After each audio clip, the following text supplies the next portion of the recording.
Nous voici dans ce deuxième épisode de Comprendre son chien pour mieux vivre ensemble. Dans le premier épisode, nous avions abordé une question fondamentale, suis-je prêt à avoir un chien ? Maintenant que vous êtes prêt à avoir un chien, je suis encore avec Jérôme Donard, vétérinaire, pour pouvoir aborder les accessoires qui vont vous permettre de mieux accueillir votre animal à votre domicile. Alors oui, Sylvain, une fois que le propriétaire est prêt à adopter un animal, il faut préparer son domicile, parce qu'un chien sera bien plus heureux une fois qu'on peut répondre à ses besoins physiologiques. Donc en particulier, en premier lieu, je préfère vraiment parler de l'alimentation, de l'hydratation, qui sont des piliers de son bien-être. Il faut savoir que les chiens n'ont pas les mêmes rythmes alimentaires que des humains. En général, ils ont besoin de plusieurs repas par jour, à des heures régulières. Selon les races, je conseillerais de se renseigner soit auprès de l'éleveur directement ou de son vétérinaire.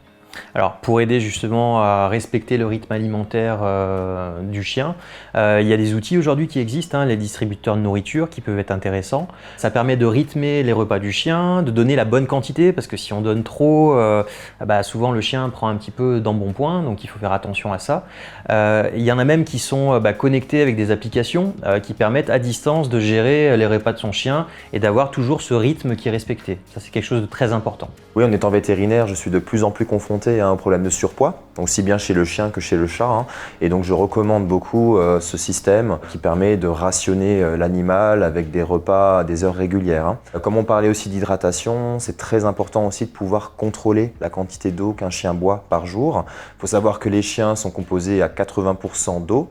Ils ont des besoins beaucoup plus importants qu'un humain, en sachant que nous-mêmes, nous mangeons une alimentation équilibrée qui apporte de l'eau. Alors qu'un chien, la plupart du temps, mange des croquettes qui apportent moins de 10% d'eau. Donc il faut apporter cette eau de façon vraiment très importante, à peu près 70 ml par kilo par jour pour un chien. Par exemple, un labrador qui pourrait peser 35 kg aura besoin de plus de 2 litres d'eau par jour. Donc c'est plus qu'une personne de ma taille. Jérôme, l'information que tu nous donnes est très importante. Cela veut dire que le choix de la gamelle est primordial. Si on reprend ton exemple du labrador de 35 kg, si on lui donne une gamelle avec 1,5 litre d'eau, ça ne sera pas suffisant pour tenir la journée. Donc du coup, il va falloir qu'on choisisse la bonne taille pour la gamelle. Et après, il y a la question de la qualité de l'eau. Le chien, quand il boit, va baver à l'intérieur. Il peut y avoir une prolifération de bactéries. Ça veut dire qu'il faut changer la gamelle régulièrement. Donc soit prendre une gamelle qui soit suffisamment grande, soit il y a des systèmes qui existent, qui sont des fontaines, qui permettent de filtrer pour éviter la prolifération de bactéries et d'avoir toujours une quantité, une qualité d'eau suffisante pour garantir la bonne santé du chien. Ah oui Sylvain, l'idée d'une fontaine est excellente. Disons que je recommande par contre de bien choisir la fontaine avec des matériaux qui sont adaptés, aussi bien pour la sécurité et l'hygiène de l'animal. Donc il y a des fontaines à base d'inox, de céramique ou de plastique sans bisphénol A. Donc après, comme on disait, vraiment des choses importantes, l'alimentation et l'hydratation. Il ne faut pas oublier que le chien après, il a besoin d'éliminer, donc de faire ses besoins. Il faut y consacrer plusieurs moments dans la journée, en sachant que selon le chien qu'on a, le chien a des rythmes qui sont différents, des rythmes alimentaires différents. Il aura peut-être besoin d'aller dehors à des moments différents. Donc il faut vraiment y penser, en se disant qu'il y a peut-être des chiens, si on ne les sort pas, qui auront des problèmes de douleur abdominale, de constipation. S'ils n'urinent pas, ils peuvent avoir des infections ou des calculs urinaires. À l'inverse, des fois, il y a des chiens qui ont la diarrhée, donc ils peuvent avoir besoin de sortir plus souvent ou besoin de faire pipi à des moments plus réguliers. Et aussi certains chiens âgés qui ne peuvent pas se retenir parfois pendant toute une nuit. Ouais, donc c'est vrai que le rythme du chien n'est pas forcément le rythme du maître. Donc pour pouvoir simplifier tout ça, il y a des produits qui sont intéressants, comme les portes par exemple, qui permettent au chien de sortir quand il le souhaite au final, et de laisser le maître vaquer à ses occupations. Donc chacun est libre, autonome, et ça permet de gérer justement l'élimination en toute sérénité. Sans souci, c'est très simple à installer et ça peut vraiment être une solution qui facilite la vie de tout le monde. Oui, l'utilisation d'une porte est intéressante. Après, certaines personnes ne peuvent pas en installer, par exemple si on vit en appartement. Donc il faut penser à parfois utiliser de façon ponctuelle ou régulière des alaises de propreté ou même des vrais bacs à litière pour chiens, ça existe et ça peut vraiment être pratique. En sachant que bien sûr l'apprentissage de la propreté, il faut quand même privilégier la propreté à l'extérieur, mais dans certains cas on peut avoir un chien qui est anxieux, qui est longtemps seul et donc ça peut faciliter le quotidien. Tu viens de l'évoquer, Jérôme, certains chiens restent plusieurs heures en l'absence de leur maître. Il faut penser à les occuper. Et pour cela, il y a des produits qui existent comme des jouets d'occupation.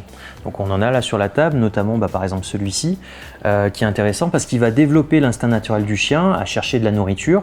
Il va être robuste et il va également stimuler à la fois les capacités physiques du chien, mais également intellectuelles.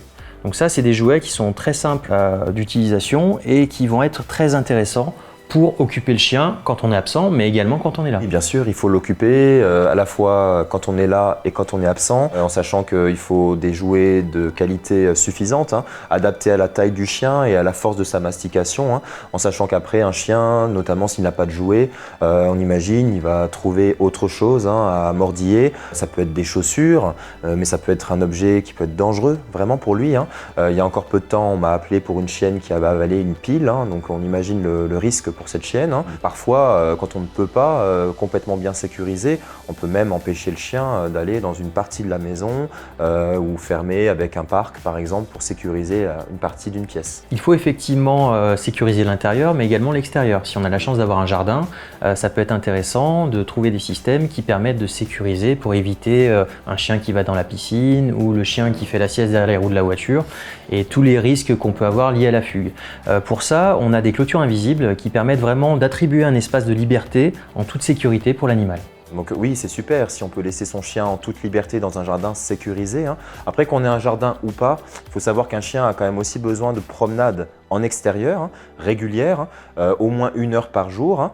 Quand on peut le lâcher sans laisse, comme ça lui permet de courir et de vraiment développer ses instincts, mais de toute façon, on va lui apprendre aussi la marche en laisse.